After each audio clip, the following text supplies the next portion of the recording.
தங்களுடைய வாழுகின்ற முன்னோர்கள், பெற்றோர்கள், முன்னோர்கள் அல்லது இறந்துவிட்ட முன்னோர்கள், பித்ருக்கள், அவர்களுக்கும் குலதெய்வத்திற்கும் குல குருவிற்கும் தங்களுடைய குலத்தின் சம்பிரதாயங்களுக்கும் அவர்களுக்கு கடமை உள்ளது. இவர்களுக்கெல்லாம் செய்ய வேண்டிய பாரம்பரியங்களை செய்ய வேண்டிய கடமை அவர்களுக்கு உள்ளது அப்படிங்கிறத மறுக்க முடியாது. நல்லா புரிஞ்சுக்கோங்க.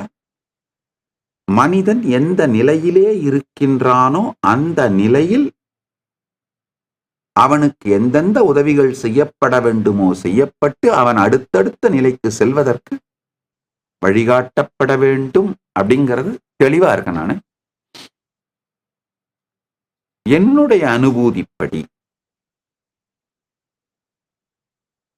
வேதமுடு ஆகமம் மெய், புராணங்கள் மெய்.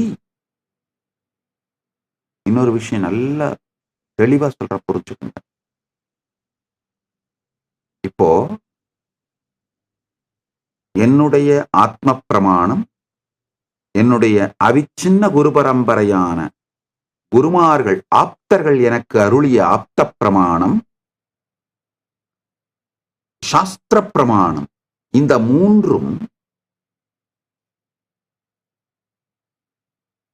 எனக்கு அளித்த இந்த அனுபூதியை நான் இப்ப உங்களுக்கு எல்லாம் சொல்றேன். அதே மாதிரி இப்ப வள்ளற் பெருமான் ஆகமம், வேதம், புராணம் பொய்ன்னு சொன்னார்ன்றதுக்காக அவர் மீது நான் வைத்திருக்கிற மரியாதையை குறைத்துக் கொள்ள மாட்டேன்.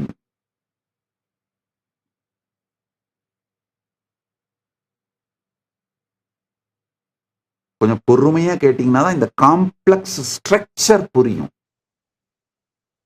அது ஒண்ணு. ரெண்டாவது,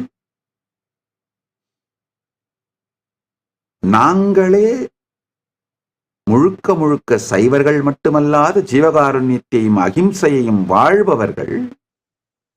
ஆனால் இந்த பிரபஞ்சம் என்னுடைய அனுபூதியையும் நான் வைத்திருக்கும் கருத்துக்கள், சொல்லுகின்ற உபதேசங்கள் இதையெல்லாம் தாண்டியது அப்படிங்கிறத பத்தி நான் ரொம்ப தெளிவா இருக்கேன்.